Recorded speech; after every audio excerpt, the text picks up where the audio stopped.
کسی شہر کی ایک مصروف سڑک پر ایک اناتھ بلی کا بچہ تنہا بھٹک رہا تھا۔ نہ جانے وہ کہاں سے آیا تھا، نہ ماں کا پتہ تھا نہ گھر کا۔ بھوکا پیاسا جگہ جگہ دھکے کھاتا پھرتا، کسی ہوٹل کے باہر رکتا، کوئی بچا کچا ٹکڑا مل جاتا تو اچھا لگتا، ورنہ بھوک سے تڑپتا رہا۔ دن گزرتے گئے، لوگ اس پر ترس کھا کر بھیک دینے لگے، لیکن اس ظالم دنیا میں صرف اچھے لوگ نہیں ہوتے۔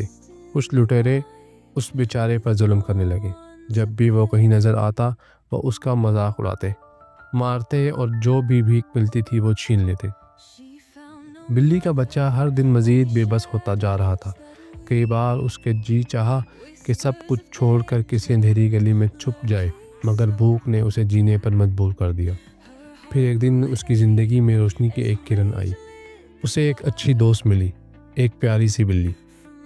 وہ اس کے ساتھ بیٹھتی، اس سے باتیں کرتی اور آئس کریم کھلایا کرتی تھی۔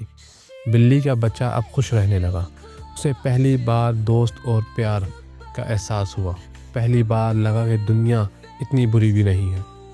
لیکن وہ خوشی زیادہ دیر تک قائم نہ رہ سکی۔ وہی لٹیرے واپس آ گئے۔ انہوں نے دونوں کا پیچھا کرنا شروع کر دیا۔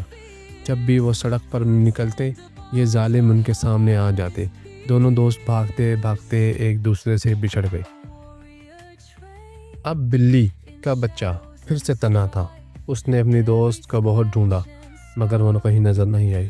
اب وہ صرف ہوٹلوں کے باہر کھڑا رہنے لگا، لوگوں کی پلیٹس کا بچا کچا کھانا ڈھونڈتا، لیکن اس بار وہ صرف بھوک سے نہیں لڑ رہا تھا، اندر سے بھی ٹوٹ چکا تھا۔ ہر رات وہ اپنی ماں کو یاد کر کے آسمان کو دیکھتا اور سوچتا، اگر وہ ہوتی تو کیا مجھے بھی پیار ملتا۔ پھر ایک دن ایک اجنبی نے اس پر ترس کھایا۔ اس نے بلی کا بچے کو پیار سے کھانا دیا۔ جیسے ہی وہ کھانا کھانے لگا، اس سے اپنی دوست یاد آئی، اور جیسے تقدیر نے اس کی سن لی، وہ اچانک سامنے آ گئی۔ دونوں دوست پھر مل گئے۔ دونوں کی آنکھوں میں آنسو آ گئے، لیکن خوشی کا یہ لمحہ بھی زیادہ دیر تک قائم نہ رہ سکا۔ وہی ظالم لٹیرے واپس آ گئے۔ اس بار ان کا ارادہ اور بھی خطرناک تھا۔ انہوں نے بلی کے بچے کو شدید مارا، اسے بہت رلا دیا۔ اس کی دوست بھی ان ظالموں کے ہاتھوں تکلیف اٹھانے لگی، مگر اب بس بہت ہو چکا تھا۔ بلی کے بچے کا غصہ آ گیا۔ اس نے سوچا اب اور نہیں، اب یہ ظلم ختم ہوگا۔